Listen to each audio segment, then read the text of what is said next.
Oh, you want to see it?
What's up guys, Kevin here.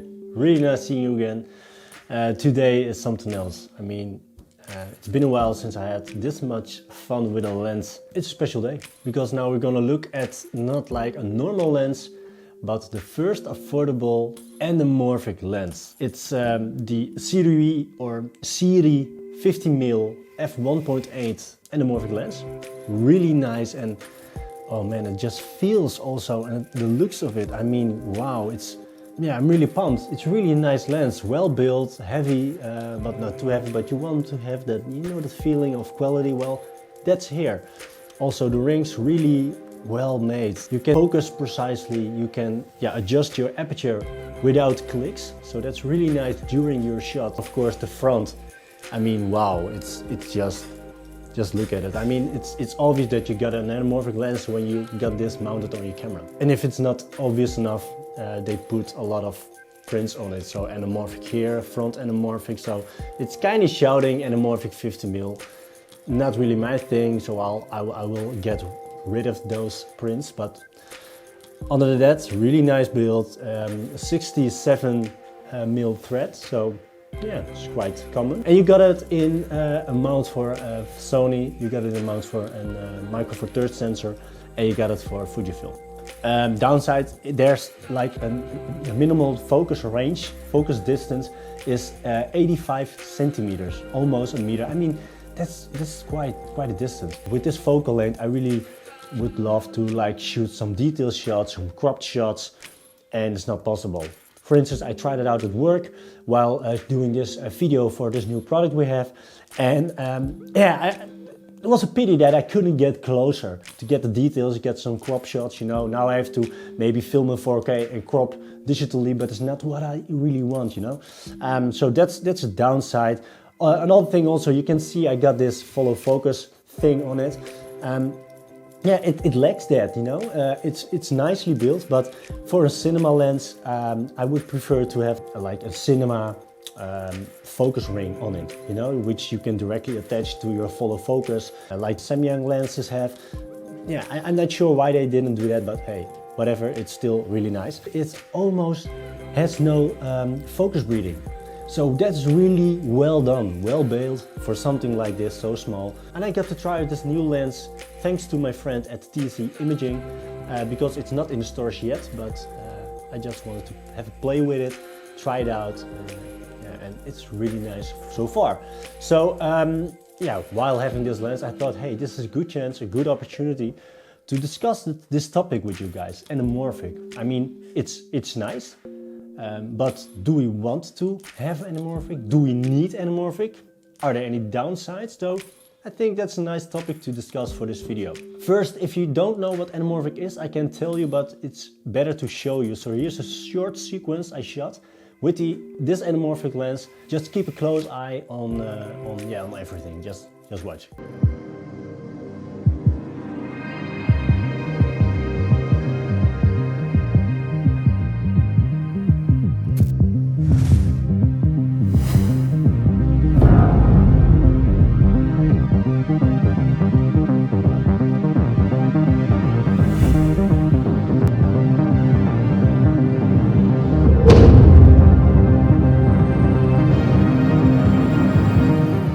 So that's nice, right? Yeah. Okay, so what you saw is anamorphic. So three things. what you saw is the aspect ratio is way wider than you normally have with a 16:9. Another thing, and maybe you didn't notice it, but the bokeh is more oval. Also has to do with the build, of course, of the anamorphic.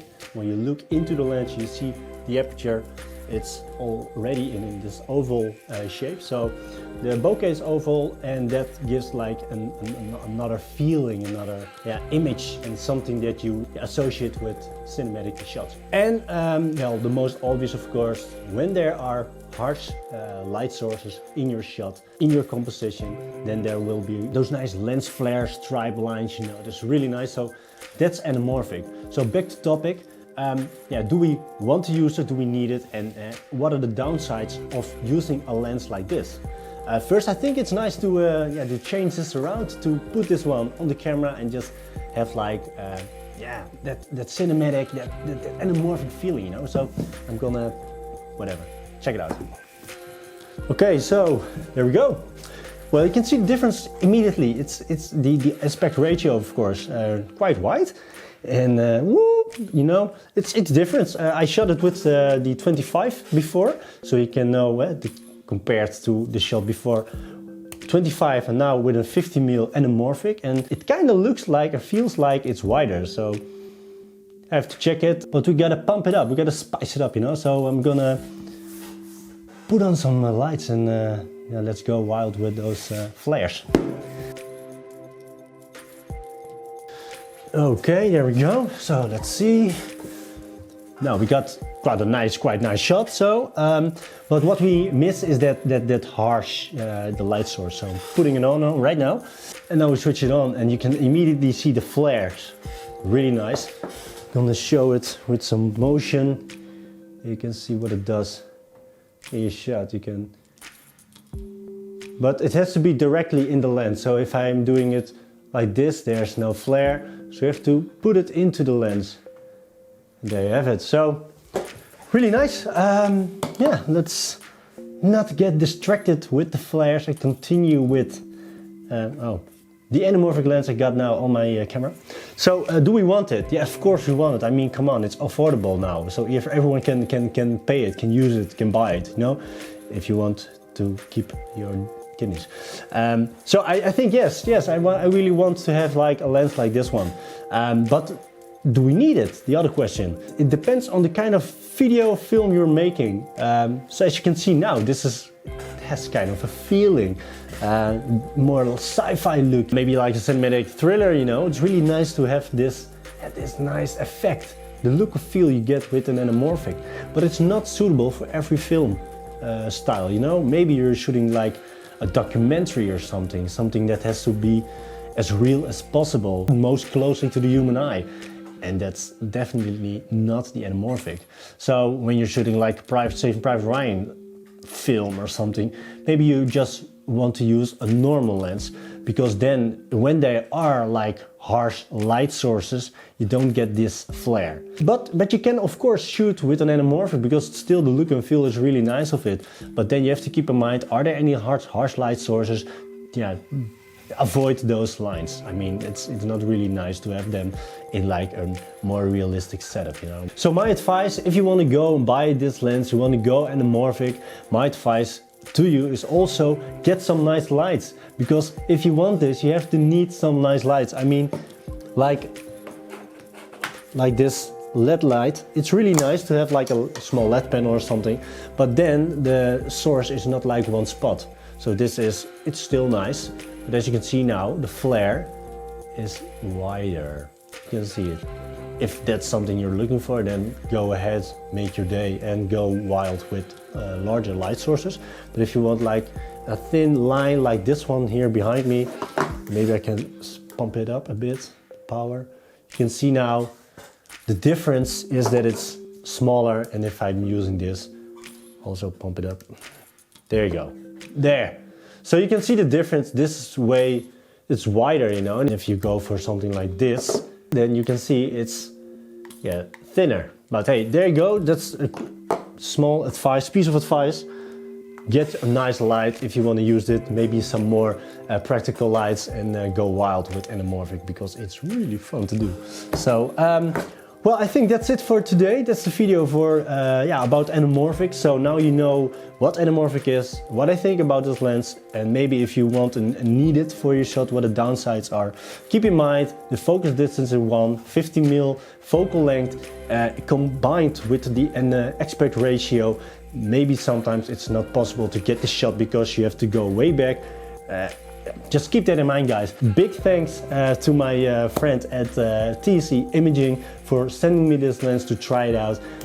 Really great. I'm really excited, and I'm also very excited to hear that there will be more focal length. So I'm just waiting for that to happen, and then I will get my first anamorphic lens, of course.